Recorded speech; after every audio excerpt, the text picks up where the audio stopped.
I teach at Box Hill College in Kuwait, a business instructor. So a few questions before we start the presentation. Who's interested in entrepreneurship? Please raise your hand. Okay, we have a good crowd. Who's interested in institutional economics? Okay, very good. Thank you.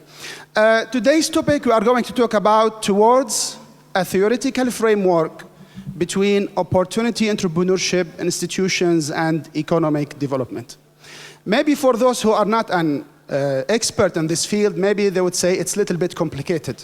However, the aim of this presentation is to elaborate and explain about this relationship. In the beginning, I'm going to give an introduction about this relationship. I give a background about it. Later on, I will talk about the need for entrepreneurial environment in the context of oil-based economies. And later on, I will propose a conceptual framework that would help entrepreneurs to be more productive. As we all know, oil-based economies, especially oil-based countries, such as GCC, they face important challenges, especially after the economic crisis and the decrease of oil prices. Different strategies have been made in the past 20 years, such as trying to have stable inflation, such as focusing on education, or trying to have foreign direct investments. However, none of these strategies have managed to keep a sustainable development. Maybe few countries, however, most of oil-based economies couldn't do that. So, entrepreneurship came up as a solution, or one of the important solutions for this matter. Before I start this relationship, it's important to explain two assumptions about this relationship. The first assumption, that institutions are meant to motivate people to be more productive.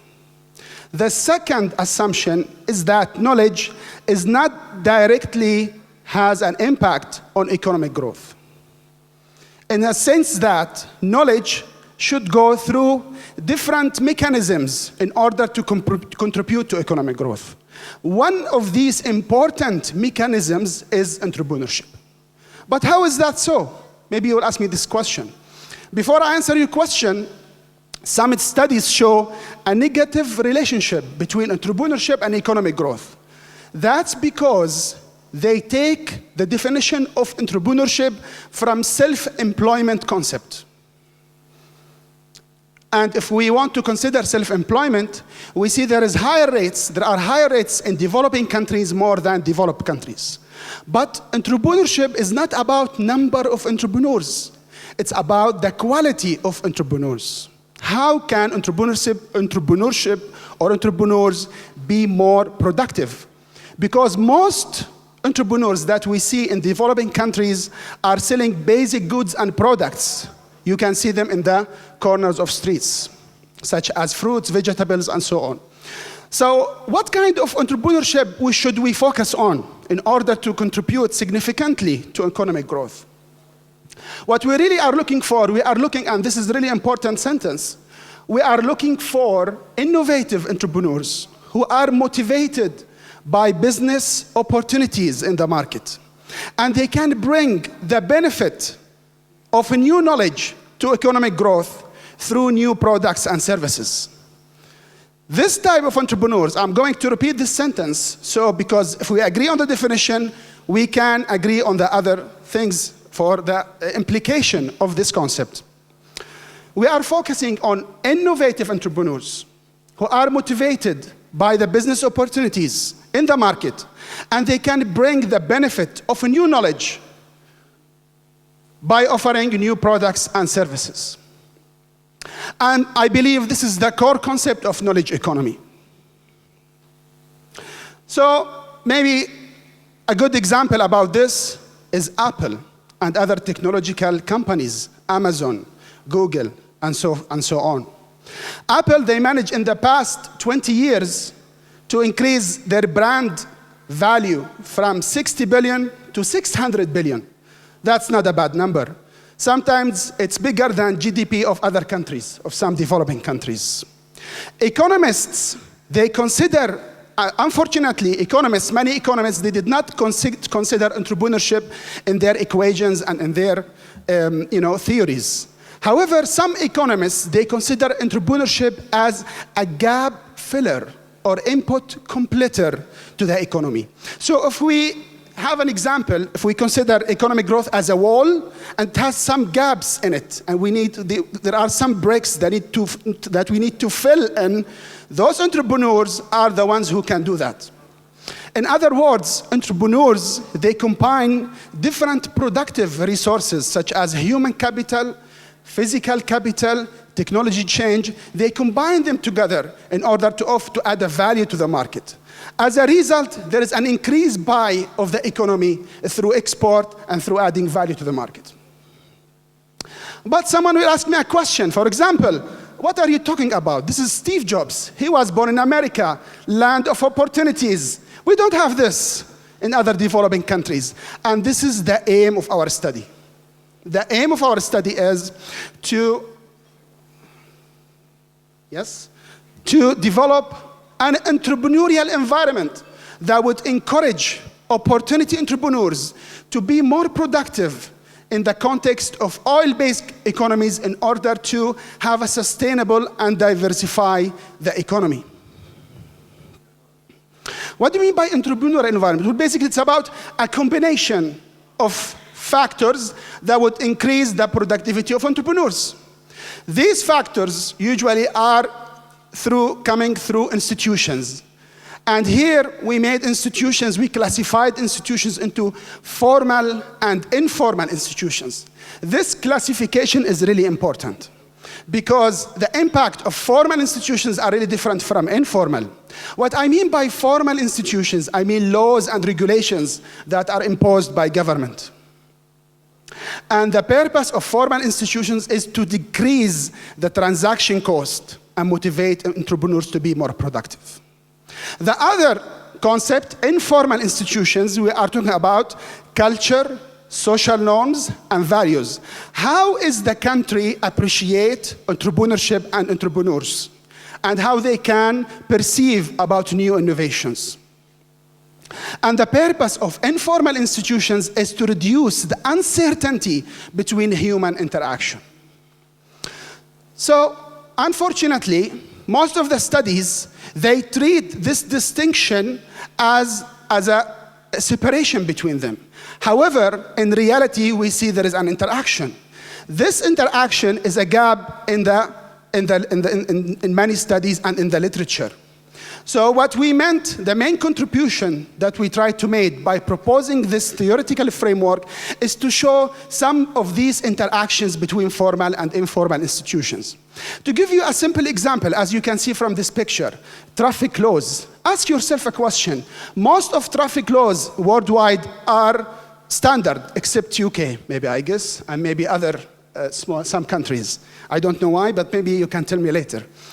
Most of traffic laws are standard. However, the number of accidents in different countries there is a huge divergence and variation. And that's due to the discipline of the community. And that's due to the self-commitment from people to follow rules and regulation. Same analogy we can apply to the relationship between entrepreneurs, the formal regulations. Some entrepreneurs in different contexts may not accept it or may not be self-committed to it. And by proposing this framework, we are going to show that there are key institutions that are going to affect opportunity entrepreneurship in a direct way. Time, Hasan. Sorry? Yes, formal institutions. We followed a framework by Genwali Al-Fogel in 1994. And this framework, formal institutions are classified into 4 dimensions. Government policies and procedures, number 1. Number 2, entrepreneurial skills and education. And we have financial and non-financial assistance. From the other side, informal institutions, we are going to offer some other dimensions. The main key institutions under the dimension of government policies and procedures, and I'm going to talk about them due to that time lag. I will just mention them, the main key institutions, and maybe you can go back to my paper and read more about it. Property rights, ownership, intellectual property, we all know that is really important. Business freedom, labor freedom, the freedom to import good brands, and I believe many of my colleagues have managed to talk about the importance of skillful and scholars, skillful people or entrepreneurs. Fiscal freedom, low tax rates, openness to trade, and scale of government activity. And I believe this topic was discussed thoroughly through Dr. John about the scale of government activity. These are the main key institutions that we found. And by the way, all these key institutions, I tried my best to improve them through empirical studies, previous empirical studies, not only theoretically. The second dimension here, we are not focusing only on education. It's really important to focus also on entrepreneurial skills. There is a lack in the system, in the education system, of entrepreneurial skills. Last but not least, we have the access to credit activity. This is really important, especially in developing countries. And this is the role of World Bank, I guess, and United Nations. Government support for research and development, university-industry collaboration, and ICT infrastructure to facilitate knowledge management sharing. These are the key institutions that focus on. However, we want to know about these. I'm going to highlight some of these interactions between formal and informal institutions. Yes. Sorry. Time is over. Okay, few minutes, if you don't mind. Last session, they spent for more than an hour, so give me please some time. Informal institutions, here we're focusing on the status of the society. How does the society perceive entrepreneurs and appreciate entrepreneurship? Social networks, how many entrepreneurs do you know in your community? Self-efficacy, and this comes through education and skills. And level of corruption. We have a serious problem in developing countries. This is the main interaction. We found through empirical studies that inefficient government will cause higher level of social networks in order to improve entrepreneurship. So entrepreneurs tend to depend on social networks more than government in order to be more entrepreneurial. A second interaction, we see that lower level of corruption may cause higher level of education, and they spend, for example, Istanbul in 1 year, they saved $6 billion from corruption. And this money can go through research and development. Thanks, Hasan. Thanks.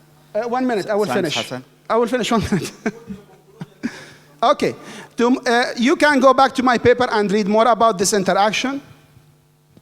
The conclusion here, this is the general framework, as you can see it. The interaction, the main key institutions, and how this affect entrepreneurship activity. Conclusion. Are you happy? Okay, good. To have the main contribution in this paper, this theoretical framework, is the interaction to make a distinction between formal and informal institutions, and how do they interact together in order to offer higher entrepreneurial activity. This study is very useful for policymakers, and I wish some of these recommendations can go to government in order to improve and encourage entrepreneurs to be more productive. Thank you very much. Thank you. We would like to invite Professor Abdullah Al-Hawaj, Professor Mansour Al-Ali, and Professor Allam Ahmed to please come on stage to reward our speakers. Mr. Hasan Ghura.